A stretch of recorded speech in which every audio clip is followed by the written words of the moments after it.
Welcome to Infinity IQ Plus. Hello students, कैसे हो आप सब। Welcome to Infinity IQ Plus. आज से हम एक नया अपना सेशन स्टार्ट कर रहे हैं जिसमें मैं आपको पढ़ाऊंगा 11th और 12th की केमिस्ट्री। तो आज का जो हमारा डिस्कशन है वो 12th केमिस्ट्री पे है। ये आपके CBSE NEET JEE Mains state board सबके लिए इम्पोर्टेंट होगा। जो चैप्टर हम आज स्टार्ट कर रहे हैं वो है सोल्यूशन। तो हमारी जो प्लानिंग है वो भी मैं आज के आपके इस लेक्चर में कवर करूंगा। ये भी बताऊंगा कि हम ऐसे किस तरीके से प्लान करके आपको पढ़ाने वाले हैं। तो चैप्टर को हम स्टार्ट करते हैं। ब्रीफ डिस्कशन भी होगा, इसका डिटेल नोट्स आपको हमें मिल जाएगा हमारे वेबसाइट के ई नोट सेक्शन में, वो भी मैं बताऊंगा। तो चलिए स्टार्ट करते हैं। देखो, फिजिकल केमिस्ट्री में जैसे केमिस्ट्री के आप देखोगे तीन पार्ट है, राइट। केमिस्ट्री में तीन पार्ट है, physical chemistry, inorganic chemistry and organic chemistry. तो आज का जो हमारा सेक्शन है सॉल्यूशन, वो फिजिकल केमिस्ट्री का फर्स्ट चैप्टर है। सीबीएसई बोर्ड में इसकी वेटेज है 7 मार्क्स। इस चैप्टर से कुछ क्वेश्चन थ्योरेटिकल आएंगे, जैसे कुछ लॉज आ सकते हैं, हेनरी लॉ, राउल्स लॉ, और कुछ आपके जो क्वेश्चंस होंगे वो न्यूमेरिकल बेस्ड होंगे। चैप्टर लेंदी है क्योंकि इसमें थ्योरी भी बहुत ज्यादा है और न्यूमेरिकल्स भी है, राइट। तो चैप्टर को स्टार्ट करने से पहले आप जान लो कि देखो सोल्यूशन होता क्या है। सोल्यूशन फिजिकल केमिस्ट्री का पार्ट है। यदि हम इसकी वेटेज देखें तो इसकी बोर्ड एग्जाम में, सीबीएसई बोर्ड एग्जाम में 7 मार्क्स है वेटेज। और इस 7 मार्क्स में थ्योरी के भी क्वेश्चंस आएंगे, प्लस इसमें न्यूमेरिकल्स भी आएंगे। सॉल्यूशन को आप डिफाइन कैसे करोगे? ऐसा नहीं है कि सॉल्यूशन आप डायरेक्टली 12th में ही पढ़ रहे हो, छोटी क्लासेस में भी सॉल्यूशन के बारे में बताया जाता है कि a mixture of solvent and solute. But क्या सॉल्यूशन में सिर्फ दो ही कंपोनेंट होते हैं? क्या सॉल्यूशन सिर्फ एक्वा सॉल्यूशन, मतलब क्या सभी सॉल्यूशन में सिर्फ वाटर ही सॉल्वेंट होता है? इन सभी चीजों का आंसर मिलेगा आपको इस लेक्चर में। Plus solution word sounds like a liquid. तो क्वेश्चन है कि क्या सॉल्यूशन सिर्फ लिक्विड है? ऐसा भी नहीं है। तो इन सभी का आंसर आपको इस वीडियो लेक्चर में मिलेगा। तो वीडियो को आप लास्ट तक देखो और काफी केयरफुली देखो। वीडियो को बार बार देखने से आपका ये टॉपिक क्लियर हो जाएगा। और जो भी डिस्कस हम कर रहे हैं इस वीडियो लेक्चर में, उसका पीडीएफ नोट्स आपको हमारे वेबसाइट दैट इज infinityIQ.in के ई नोट बुक सेक्शन में भी मिल जाएगा, डिटेल नोट्स। तो चलिए स्टार्ट करते हैं।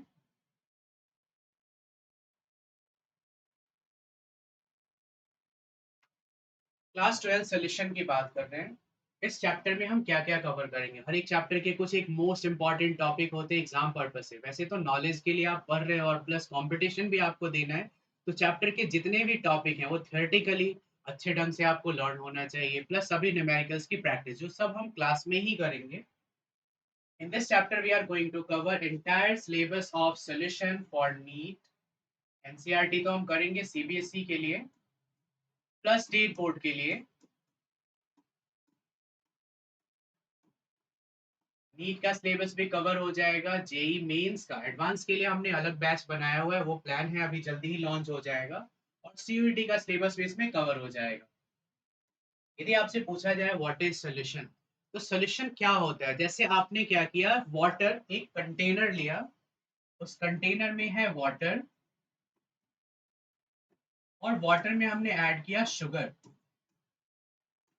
और सॉल्ट और ग्लूकोज। जब आप शुगर वाटर में ऐड करते हो, उसके अंदर क्या होगा? डिसॉल्व हो जाएगा। और डिसॉल्व होने के बाद उसके पार्टिकल डिसअपियर हो जाते हैं। डिसअपियर मीन्स वो दिखने ही बंद हो जाएंगे, इनविजिबल हो जाएंगे। तो यहाँ शुगर के लिए जो वर्ड यूज होता है, शुगर यहाँ क्या हो जाएगा? सॉल्यूट। जो सब्सटेंस आप ऐड कर रहे हो किसी लिक्विड में, वो होगा solute, like sugar, salt and glucose. और वाटर क्या होगा? Solvent. Sugar, salt and glucose are solute, water क्या होगा? सॉल्वेंट। तो जनरली सॉल्यूशन को डिफाइन कैसे करते हैं कि it is the homogeneous mixture of two or more non reacting components. जब आपने शुगर को वाटर में ऐड किया तो क्या इनमें कोई केमिकल रिएक्शन हुआ? नहीं। शुगर का जो टेस्ट है, स्वीट टेस्ट, वो अभी भी इसमें बना रहेगा। तो शुगर हमने वाटर में ऐड किया, या सॉल्ट ऐड किया, या ग्लूकोन डी ऐड किया, ग्लूकोज ऐड किया, ये सब सॉल्यूट होंगे जो वाटर के अंदर डिसॉल्व होंगे, उससे रिएक्शन नहीं करेंगे। तो आपको ध्यान क्या रखना है कि सॉल्यूशन कैसा मिक्सचर है? इसमें दो से ज्यादा कंपोनेंट भी हो सकते हैं। ये भी माइंड में आपको नहीं रखना है कि सिर्फ बाइनरी ही होगा, दो ही कंपोनेंट होंगे। यदि दो कंपोनेंट होंगे तो उसे आप बाइनरी सॉल्यूशन बोलोगे। सॉल्यूशन होने के लिए क्राइटेरिया क्या है कि जो मिक्सचर है वो कैसा होना चाहिए? Homogeneous, and component should be non reacting. Components should be non reacting, उनमें आपस में कोई केमिकल रिएक्शन नहीं होना चाहिए। फॉर्मूला भी आप साथ साथ लर्न करो कि शुगर का क्या होता है फॉर्मूला, C12H22O11। सॉल्ट सुनते ही सब NaCl बोलते हैं, सॉल्ट तो कोई भी हो सकता है, NaCl, KCl, K2SO4, KBr, MgSO4। जो कॉमन सॉल्ट है वो NaCl होता है। यदि आप NaCl बोल रहे हो तो ये कॉमन सॉल्ट या टेबल सॉल्ट होगा, कॉमन सॉल्ट और टेबल सॉल्ट। ग्लूकोज का क्या फॉर्मूला है, C6H12O6। सॉल्यूशन सुनते ही हमें हमारे माइंड में क्या आता है कि हम किसी लिक्विड चीजों के बारे में पढ़ रहे हैं, सॉल्यूशन सिर्फ लिक्विड फेज में, बट ऐसा भी नहीं है। क्या सॉल्यूशन में सिर्फ दो ही कंपोनेंट होते हैं, यहाँ भी हमारा ये रॉन्ग परसेप्शन है। सॉल्यूशन में दो से ज्यादा कंपोनेंट भी हो सकते हैं। जैसे कभी कभी समर में क्या होता है कि आप धूप में खेलने चले गए, आपके बॉडी से पूरा पानी बाहर आ गया, स्वेटिंग हो गई बहुत, आपको हो गया डिहाइड्रेशन। तो घर पे आप क्या बनाते हो, एक ORS टाइप सॉल्यूशन, जो कि मार्केट में भी अवेलेबल है। ORS की फुल फॉर्म क्या है, ओरल रिहाइड्रेशन सॉल्यूशन, ORS। ये हम घर पे भी बनाते हैं। लाइक हमने वाटर लिया, वाटर में थोड़ा शुगर ऐड किया, डिजोल्व हो गया, थोड़ा सॉल्ट ऐड किया, वो भी डिजोल्व हो गया, थोड़ा लेमन भी ऐड कर दिया, वो भी डिजोल्व हो गया। तो मल्टीपल कंपोनेंट के भी सॉल्यूशन होते हैं, बट क्योंकि हमारा सिलेबस जो भी न्यूमेरिकल है, मेजॉरिटी ऑफ न्यूमेरिकल सिर्फ बाइनरी दो कंपोनेंट पे बेस्ड है, सॉल्वेंट एंड सोल्यूट। जैसे मैंने यहाँ बताया वाटर को सॉल्वेंट और ये सब क्या है, सोल्यूट। तो न्यूमेरिकल्स बाइनरी पे बेस्ड है, और बाइनरी सॉल्यूशन कौन से होते हैं, binary solutions contain solvent and solute only। अब आप देखोगे कि सॉल्वेंट जनरली क्या होगा, प्रेजेंट होगा इन हायर अमाउंट, और solute present in lesser amount. कभी कभी ये कॉन्सेप्ट भी चेंज हो जाता है, बट जनरली आप देखोगे कि आप जिसकी क्वांटिटी हायर रखते हो सॉल्वेंट, बाद में जो ऐड किया लेसर क्वांटिटी में, वो क्या हो जाएगा, सॉल्यूट। तो इसका हमें नॉलेज होना चाहिए। बट जब हम कॉन्सेंट्रेटेड एसिड के बारे में डिस्कस करेंगे तो ये जो डिफिनेशन है कि हायर लेसर, ये थोड़ा कॉन्ट्राडिक्ट होगा। बट मेजोरिटी ऑफ केसेस में जिसकी क्वांटिटी हायर है, जो कंटेनर में पहले आया है वो सॉल्वेंट, बाद में जो आपने ऐड किया वो क्या हो जाएगा, सॉल्यूट। तो आपको समझ आ गया होगा कि सॉल्यूशन है क्या। सॉल्यूशन होने के लिए क्राइटेरिया क्या है कि मिक्सचर होमोजेनियस होना चाहिए and component should be non reacting. Binary solution कौन से होते हैं, जिनमें दो कंपोनेंट होते हैं, solvent and solute. Generally solvent larger amount में होगा और सॉल्यूट थोड़ी लेसर क्वांटिटी में होगा, जो आप बाद में ऐड करोगे, राइट।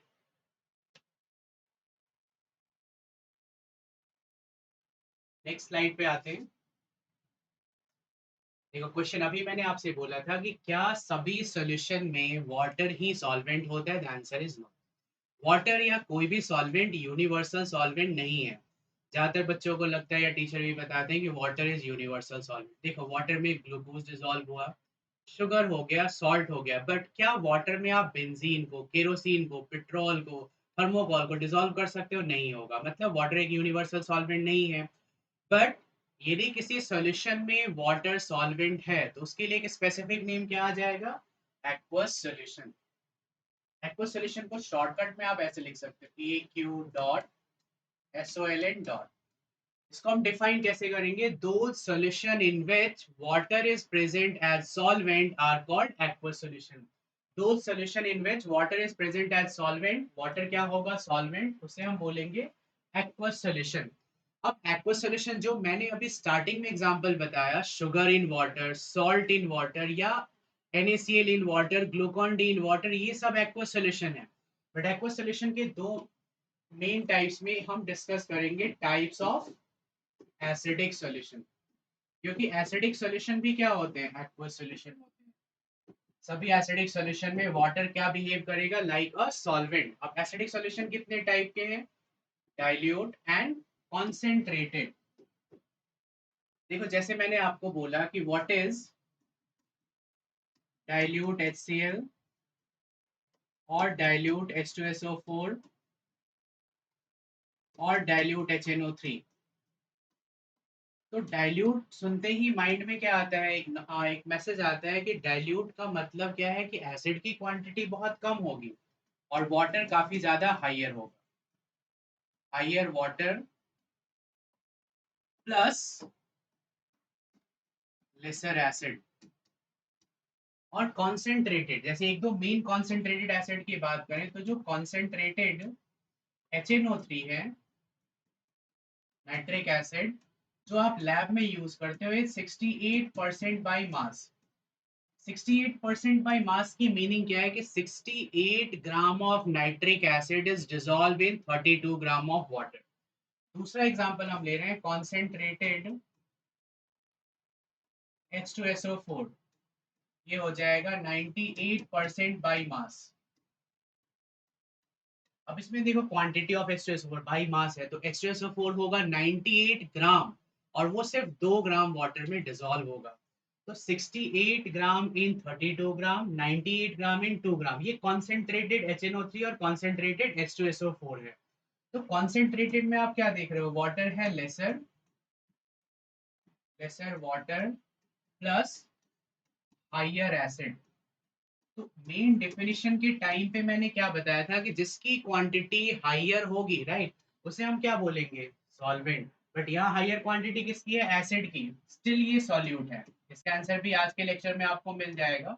इन एसिडिक सॉल्यूशन वाटर की क्वांटिटी हायर हो या वाटर की क्वांटिटी लेसर है, water act as a solvent. Lab में आपने कभी बनाया एसिडिक सॉल्यूशन?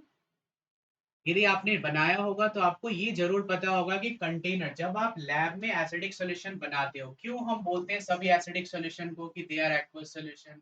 क्यों सभी एसिडिक सॉल्यूशन में वाटर ही क्या होता है, solvent, whether it is dilute और कॉन्सेंट्रेटेड?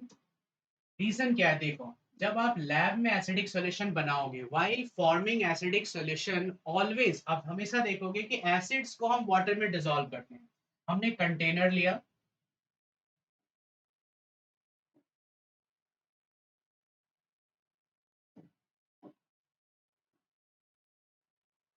राइट, एक कंटेनर लिया, कंटेनर में हमने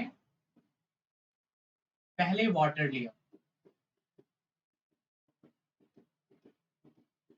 पहले आप कंटेनर में ढेर सारा पानी लोगे, और हम बाद में ड्रॉपर से ड्रॉप ड्रॉप एसिड ऐड करते हैं, वेदर टू फॉर्म डाइल्यूट और कॉन्सेंट्रेटेड। ड्रॉपर से हमने एसिड ऐड किया, पहला ड्रॉप, स्टरर से उसे स्टर किया, वो डिसॉल्व हो गया, फिर दूसरा ड्रॉप, फिर तीसरा ड्रॉप। तो एसिड को हम बाद में ऐड कर रहे हैं, और डाइल्यूट तो बहुत जल्दी बन जाएगा, कॉन्सेंट्रेटेड के लिए हमें ज्यादा पेशेंस रखना होगा। तो एसिड क्या हो जाएगा, सॉल्यूट, और वाटर क्या होगा, सॉल्वेंट, राइट। तो while forming acidic solution always, हमेशा क्या करना है, एसिड को वाटर में डिसॉल्व करना है। यदि आपने ये प्रोसेस कन्वर्ट कर दिया, मान लो आपने कंटेनर में पहले एसिड ले लिया और बाद में आप वाटर ऐड कर रहे हो, तो क्या होगा, वो splash out due to highly exothermic dissolution, बहुत ज्यादा एनर्जी रिलीज होगी, झाग बनेगा, स्प्लैश आउट होगा, फेस पे आ सकता है, हाथ पे गिर जाएगा, तो एक्सीडेंट में अकर। तो लैब में प्रिकॉशनरी मेजर के लिए सबसे पहले आप कंटेनर में पानी लोगे, बहुत सारा पानी ले लोगे बीकर में, उसमें आप ड्रॉप ड्रॉप करके एसिड ऐड करोगे, और डिसोल्यूशन करके आप जितना भी कॉन्सेंट्रेशन आपको चाहिए या डाइल्यूशन चाहिए वैसे बनेगा।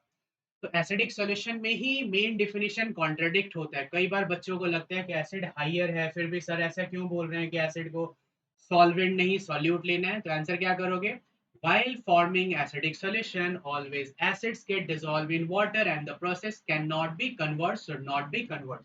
तो आपको समझ आ गया होगा सोल्यूशन होने के लिए जो क्राइटेरिया था वो मैंने बता दिया, बाइनरी सोल्यूशन कौन से होते हैं, एक्वस सोल्यूशन कौन से होते हैं, राइट। अब जो नेक्स्ट हमारा डिस्कशन होगा वो फेज ऑफ सॉल्यूशन। जैसा कि मैंने आप सबको बताया कि solution word sounds like a liquid. जब भी हम सॉल्यूशन सुनते हैं तो हमें ऐसा फील आता है कि हम किसी लिक्विड की पढ़ाई कर रहे हैं। तो क्वेश्चन है कि क्या सॉल्यूशन सिर्फ लिक्विड फेज में होता है? The answer is no. Solution तीनों फेजेस में एग्जिस्ट करेगा, सॉलिड, लिक्विड एंड गैस। अब ये डिपेंड कैसे, आप कैसे फाइंड करोगे, घर में आपने बनाया होगा शुगर इन वाटर, राइट। तो जब हम शुगर को वाटर में डिसॉल्व करते हैं, शुगर क्या है, सॉल्यूट, वो सॉलिड फेज में एग्जिस्ट कर रहा है, वाटर क्या है, लिक्विड, वो सॉल्वेंट है। दोनों को मिक्स किया, शुगर डिसॉल्व हो गया, जो एंड रिजल्ट आपको मिलेगा वो लिक्विड सॉल्यूशन का मिलेगा। क्यों? क्योंकि वाटर जो सॉल्वेंट था वो लिक्विड फेज में था। तो हम जो डिस्कशन कर रहे हैं यहाँ पे कि what is phase of solution, how can we decide the phase of solution. तो इसमें क्या है, हमेशा ये बताना है कि the phase of solution depend totally on the phase of solvent and not on the phase of solute. यदि आपका सॉल्वेंट सॉलिड है तो एंड रिजल्ट जो सॉल्यूशन मिलेगा वो भी एक सॉलिड होगा। यदि आपका सॉल्यूशन लिक्विड, जैसे आपका सॉल्वेंट ही आपने लिक्विड ले लिया तो सॉल्यूशन क्या हो जाएगा, लिक्विड। और यदि आपने सॉल्वेंट गैसियस लिया है तो आपका सॉल्यूशन भी क्या आएगा, गैसियस। यहाँ मैंने ये बता दिया क्लियरली कि the phase of solution depend totally on the phase of solvent and not on the phase of solute, right? Solution can exist in all the phases, that is in solid, liquid and in gaseous phase. Solution word sounds like a liquid, but question है कि क्या solution सिर्फ liquid होते हैं? The answer is no. वो solid भी होंगे, liquid भी होंगे, gaseous भी होंगे, depending on the phase of solvent. जैसा solvent वैसा ही क्या बनेगा, solution. इस बेसिस पे सॉल्यूशन के टाइप्स हैं, देखो types of solution on the basis of phase. Phase के बेसिस पे सॉलिड सॉल्यूशन है, लिक्विड सॉल्यूशन है और गैसियस सॉल्यूशन। तो जो सॉलिड सॉल्यूशन है उसका सॉल्वेंट क्या होगा, सॉलिड। लिक्विड सॉल्यूशन में क्या होगा, लिक्विड। और गैसियस सॉल्यूशन में क्या हो जाएगा, गैस। वैसे इसके भी तीन टाइप होते हैं। यदि हम सॉलिड सॉल्यूशन की बात करें तो हम क्या लिखेंगे, solid in solid, solid in liquid, solid in gas, right. Liquid solution की बात करें तो liquid in solid, liquid in liquid, liquid in gas. और लास्ट यदि गैसियस सॉल्यूशन की हम बात करते हैं तो gas in solid, gas in liquid, gas in gas. इनकी एग्जाम्पल आप सोच सकते हो। हालांकि इन सब पे जो डिटेल, जो भी हम चीजें डिस्कस कर रहे हैं क्लास में, लाइव क्लासेस में या इस रिकॉर्डेड लेक्चर में, उन सब का exact detailed PDF, handwritten भी और प्रिंटेड भी, वो हमारे वेबसाइट infinityIQ.in के ई नोट सेक्शन में अवेलेबल है, राइट। अब देखो सॉलिड इन सॉलिड का एग्जांपल मैं यहाँ थोड़ा ब्रीफ कर देता हूँ कि सॉलिड इन सॉलिड हमें ध्यान क्या रखना है कि जो भी सॉल्यूशन का एग्जांपल हम सोच रहे हैं वो मिक्सचर होमोजीनियस होना चाहिए and component should be non reacting, right. तो सॉलिड सॉलिड का मिक्सचर होमोजीनियस कौन सा होगा, alloy. Alloys are homogeneous mixture of two metals और a metal and a non metal. इसमें आप ब्रास ब्रॉन्ज कुछ भी ले सकते हो। तो यहाँ हम एग्जांपल लिख सकते हैं एलॉय। सॉलिड इन लिक्विड और एग्जिस्टेंस सॉलिड में होनी चाहिए। तो इसका एग्जाम्पल होगा अमलगम। आप आयरन पे पेंट क्यों करते हो, क्योंकि हम पेंट करके आयरन को एटमॉस्फेयर से प्रोटेक्ट कर लेते हैं। लेकिन लैब में आप पेंट किया हुआ कोई भी मेटल यूज नहीं कर सकते। तो जो भी मेटल लैब में एयर सेंसिटिव है, जो एयर या मॉइस्चर से खराब हो सकते हैं, उनका हम अमलगम बना के रखते हैं। अब अमलगम क्या है, when one of the two component of alloy is mercury it is then called amalgam.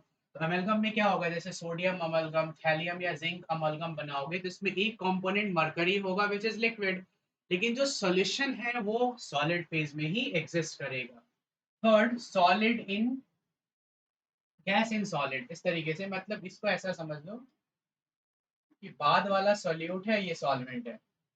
तो इस तरीके से इसको आप समझ सकते हो कि हमने यदि पैलेडियम मेटल में डाइहाइड्रोजन गैस डिसॉल्व कर लिया तो वो क्या होगा, उसका एग्जांपल सॉलिड का। फिर सॉलिड को लिक्विड में डिसॉल्व किया, लिक्विड को लिक्विड में और गैस को लिक्विड में। यहाँ ऐसे रिवर्स आपको सोचना है, solid in gas, liquid in gas, क्योंकि जो मैंने फर्स्ट लिखा हुआ ये सब सॉल्वेंट होंगे, जो मैंने बाद में लिखा है वो क्या होंगे, सॉल्यूट।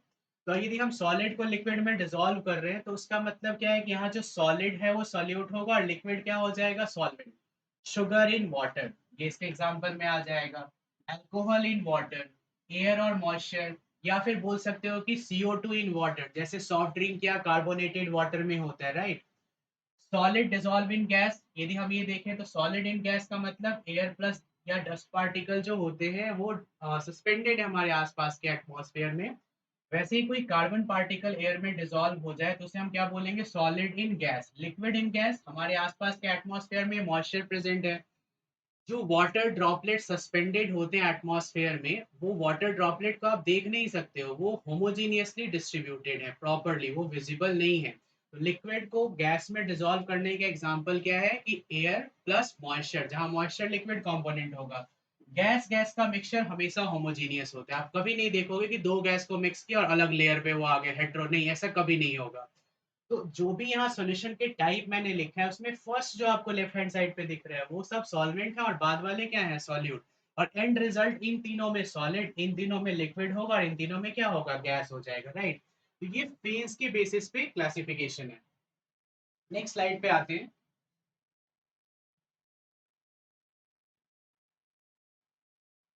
सॉल्यूशन की प्रॉपर्टीज अभी अभी मैंने बताया, अब इसको हम रिकॉल कर रहे हैं एक तरीके से, आप देखो तो for being solution mixture should be homogeneous and the components should be non-reacting.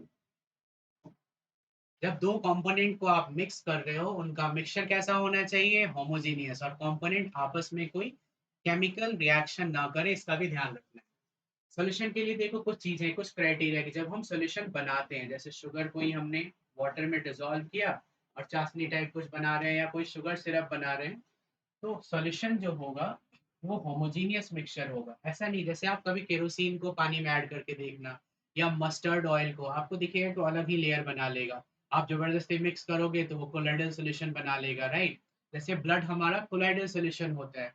तो ये हम जब कोलॉइड्स पढ़ेंगे, हालांकि सरफेस केमिस्ट्री सीबीएसई सिलेबस में नहीं है, बट जस्ट फॉर कंपैरिजन, यदि किसी कोलॉइडल सॉल्यूशन से आप लाइट पास करोगे, जैसे मैंने मान लो अपने मोबाइल फोन का ये लाइट ऑन किया और यहाँ आप देखोगे कि यहाँ मैंने इसके फ्लैश पे ऐसे हाथ या अपना फिंगर दिए, फिंगर से जो ब्लड का कलर है वो आपको दिख रहा होगा। ये स्कैटरिंग की प्रॉपर्टी सॉल्यूशन में नहीं होती, ये सिर्फ कोलॉइड ही कर पाता है।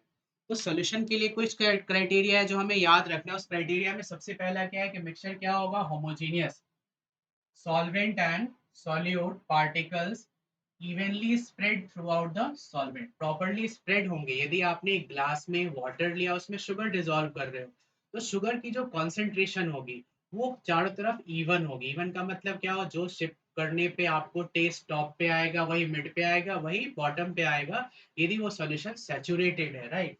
तो ये थ्रू आउट डिस्ट्रीब्यूशन होगा, होमोजीनियस होगा, कहीं ज्यादा या कम नहीं होगा, जैसा कि कोलॉइड में होता है।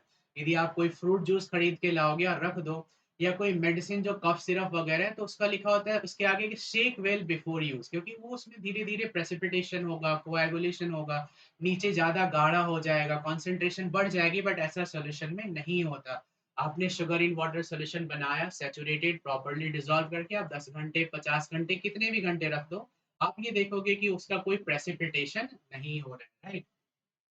कोई रेसिड्यू फॉर्म नहीं होगा, no residue, no precipitation, no coagulation, जो अनडिसॉल्व सॉलिड, ऐसा कुछ नहीं बचेगा। फिल्ट्रेशन के बाद आपको कुछ नहीं मिलेगा।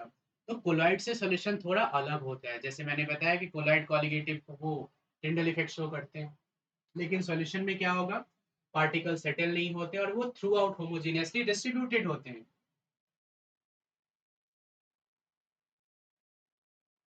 फीस मैंने करा दिया, सॉल्यूशन की प्रॉपर्टी हमने डिस्कस कर लिया। नेक्स्ट एक और क्लासिफिकेशन है, जो प्रीवियस क्लासिफिकेशन था on the basis of phase, वो हमने पिछली स्लाइड में डिस्कस किया था।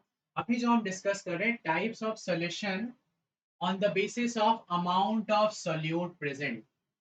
इस क्लासिफिकेशन में आप देखोगे सॉल्यूशन की तीन टाइप है, सैचुरेटेड सॉल्यूशन, अनसैचुरेटेड सॉल्यूशन और सुपर सैचुरेटेड सॉल्यूशन। इसको मैं थोड़ा एक्सप्लेन कर देता हूँ कि कैसे आप इसको समझोगे कि what is saturated, unsaturated and super saturated, right. थोड़ा ध्यान देना है, हम इसको एग्जांपल के थ्रू करेंगे।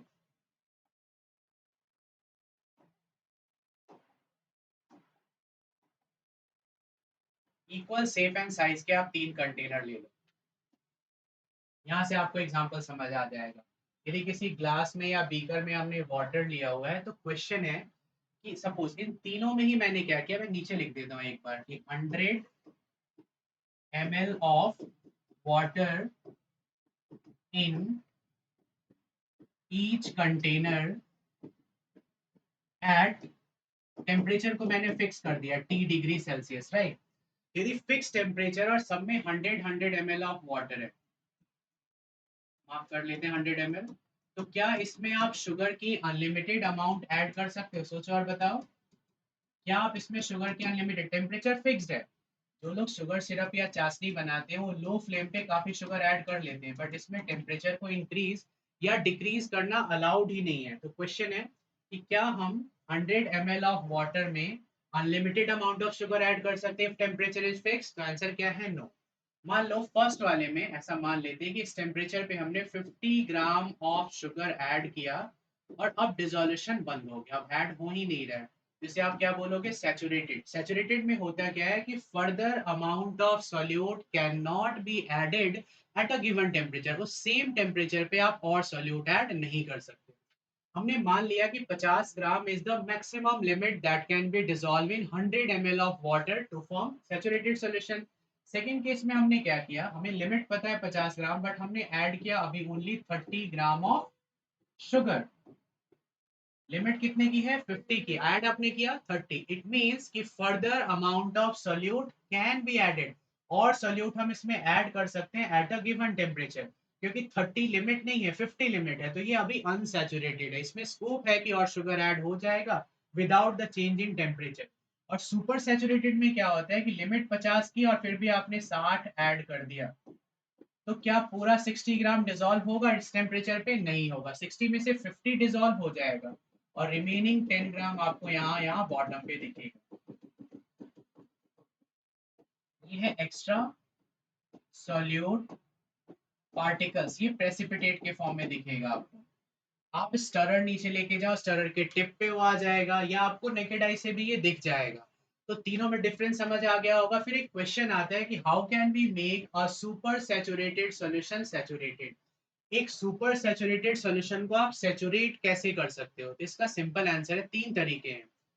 थोड़ा टेम्परेचर बढ़ा दो, बाय हीटिंग अ बिट, थोड़ा टेम्परेचर बढ़ाएंगे तो ये जो सॉल्यूट पार्टिकल्स थे वो भी डिसॉल्व हो जाएंगे। Second, by adding further appropriate amount of solvent to it. जैसे हमने यूनिटरी मेथड से फाइंड कर लिया कि 50 ग्राम कितने में डिसॉल्व हो रहा था, 100 ml, इन सब में वाटर कितना है, 100 ml, 100 ml, और टेम्परेचर भी फिक्स है 100 ml। और टेम्परेचर सब में क्या है, T degree Celsius, T degree Celsius, वो हम इंक्रीज डिक्रीज नहीं कर रहे हैं। तो यूनिटरी मेथड से फाइंड कर लो कि 50 ग्राम 100 ml में डिसॉल्व हो रहा है, तो एक्स्ट्रा 10 ग्राम जो है वो कितने में डिसॉल्व होगा, और 20 ml, 20 ml वाटर ऐड कर दो। पहला मेथड क्या था, by increasing temperature of bed. दूसरा, by adding further appropriate amount of solvent to it. और तीसरा है कि आप इसको फिल्टर कर लो।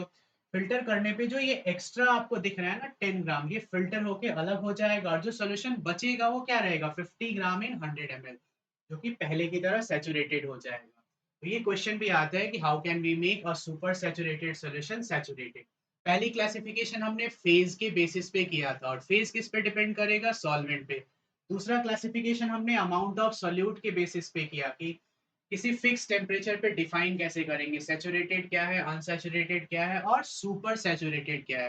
तो आज के डिस्कशन में मैंने आपको क्या क्या बताया, सॉल्यूशन के बारे में बेसिक्स, बाइनरी सॉल्यूशन के बारे में मैंने बताया, एक्वस सॉल्यूशन हमने पढ़ा, कॉन्सेंट्रेटेड एसिड्स को एक्वस क्यों बोलते हैं, फिर मैंने बताया फेज के बेसिस पे सॉल्यूशन की क्लासिफिकेशन, और अमाउंट ऑफ सॉल्यूट के बेसिस पे सॉल्यूशन की क्लासिफिकेशन। अगले लेक्चर में हम क्या कवर करेंगे, इस पे और ज्यादा डिटेल में जाएंगे कि हम कैसे किसी सॉल्यूशन की कॉन्सेंट्रेशन फाइंड कर सकते हैं। और उस कॉन्सेंट्रेशन में सीबीएसई सिलेबस में 7 मेथड्स हैं।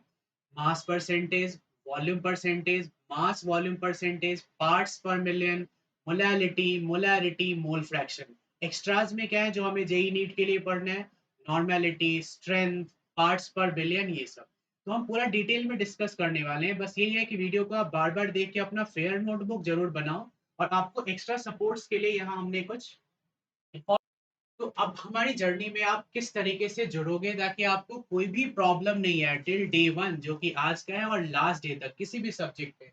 एक्चुअली हमारा एक पोर्टल है infinityIQ.in, इस पे आप लॉग इन करो, साइन अप करो, और यहाँ आपको जितने भी टेस्ट सीरीज आपको चाहिए, चैप्टर वाइज, सेक्शन वाइज, ये फुल सिलेबस टेस्ट, वो सब कुछ यहाँ आपको मिल जाएगा। इसका एक्सपीरियंस में इस पे कुछ टेस्ट फ्री है, परचेज आप तभी करना जब आप सेटिस्फाइड हो जाओ कि हाँ हमारा जो पोर्टल है आपको सपोर्ट सपोर्ट अच्छे से कर पा रहा है या नहीं, या वैल्यू ऐड कर पा रहा है या नहीं, राइट। गूगल प्ले स्टोर से हमारा आप इन्फिनिटी IQ ऐप डाउनलोड कर सकते हो। उस ऐप पे आपको बहुत सबको यूजर फ्रेंडली ऐप है, सब कुछ आपको इजीली मिल जाएगा।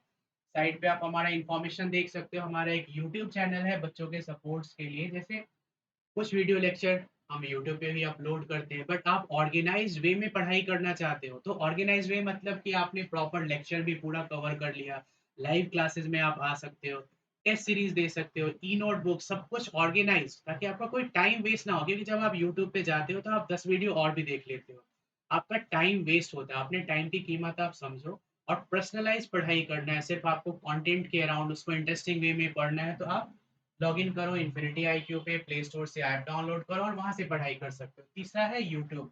अब ये यूट्यूब में लाइव स्ट्रीमिंग हमने क्यों रखा है, कुछ वीडियोस हम इस पे डालेंगे, एक तो पर्पस होता है सबको अपना रीच बढ़ाना होता है, दूसरा एग्जाम के टाइम पे हम चाहते हैं कि जो बच्चे पोर्टल पे हैं या जो नहीं है रजिस्टर्ड वो सब अपने डाउट्स हमारे पोर्टल के थ्रू अपना क्लियर कर पाए। एग्जाम के टाइम पे हम सभी टीचर जो हमारे ग्रुप में हैं वो लाइव आते हैं। एग्जाम से ठीक पहले आपका एनुअल एग्जाम होगा तो जो भी एग्जाम में गैप होता है 4 दिन 5 दिन का वो रेगुलर हम लाइव क्लासेस लेते हैं। और उस लाइव क्लासेस में हम बच्चों के जनरली डाउट क्लियर करते हैं ताकि बच्चे यहाँ वहाँ भटकते ना रहे कि वो सेंटर जाएंगे आएंगे टाइम वेस्ट करेंगे। घर से पढ़ाई कर रहे हो आप, आपके नोट्स बन चुके होंगे पूरे साल के, फिर आपके डाउट्स आ रहे हैं रिवीजन में, आप वहाँ अपने डाउट क्लियर कर सकते हो। तो हम ट्राई करेंगे कि टर्मिनल एग्जाम के आसपास या फिर हम फाइनल एग्जाम के आसपास वहाँ आपको फ्री लेक्चर प्रोवाइड करते आ रहे हैं और डाउट सेशन भी हमारा टाइम टू टाइम चलता रहेगा। तो मैं उम्मीद करता हूँ कि आपके लिए ये वीडियो लेक्चर काफ़ी यूज़फुल रहा होगा। नेक्स्ट क्लास में मैंने बता ही दिया आपको क्या कराऊंगा। ओके, आप लोग जुड़े रहे, हमसे सपोर्ट करते रहें, चैनल को सब्सक्राइब करते रहें। Thanks for watching. Follow and subscribe us for more.